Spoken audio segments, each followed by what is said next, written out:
Welcome to our final mock draft tracker of the offseason. Brought to you by Crestron. I am John Schmeelk. He is Paul Dottino. We are finally to the week of the NFL draft, and we want to take a look at one of our favorite draft analysts, final 7th round mock. That's Dane Brugler from The Athletic. He does a fantastic job. And, Paul, some familiar names here. We're going to skip over Malik Neighbors as the Giants' first-round pick. We've talked about it a million times. Super explosive wide receiver, thick lower body, breaks tackles, ball in his hand, ultra-dynamic, is going to be a special playmaker at the pro level. Jaden Hicks, a player we have not talked a ton about here. Dane Brugler has the Giants drafting him in the 2nd round. I think he has the highest potential of all these safeties, Paul, because he's big, he's athletic, he flashes coverage skills. He misses a couple too many tackles for my taste on film, but boy, he has all the traits you want from a guy that could be a Pro Bowl level safety. Yeah, the inconsistencies there, John, and I'm not sure about his ability to cover in man at all. He's not one of those safeties you're going to move down into the slot against the tight end. I think he can cover tight ends. I don't think he can do wide receivers. I think he can do tight ends. Some of the elite guys I'd be questionable about, but what I did write down is that he seems to read things very well. He's got very good ball skills.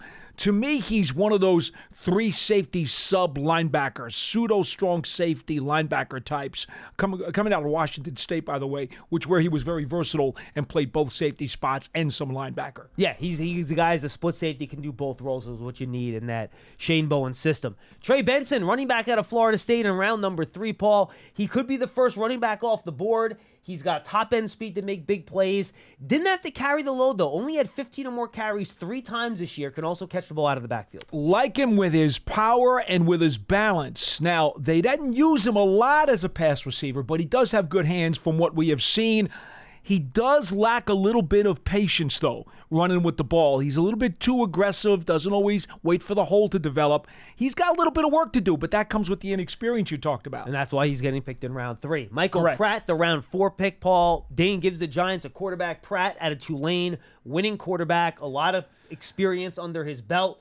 Kind of a solid thrower and can do a little bit of everything, but no spectacular traits. Yeah, I wrote down accuracy, mechanics, and escapability. Has an average arm. All right, that's going to kind of make some people wince. And then, quite frankly, he doesn't always feel the rush with the instinctiveness that he needs to in the pocket. Okay, then you have Josh Newton-Paul, cornerback out of TCU, who I see as more as an outside guy. But I think he's a good, solid player. If you can get him in round 5, I think it's a good pick. You know, the shame of it is he really has so many skills. I wrote ball skills, press coverage. The thing about him is that his arm length. 32 inches is usually the minimum arm length that you want for a corner in the NFL. He's at 31 1/8.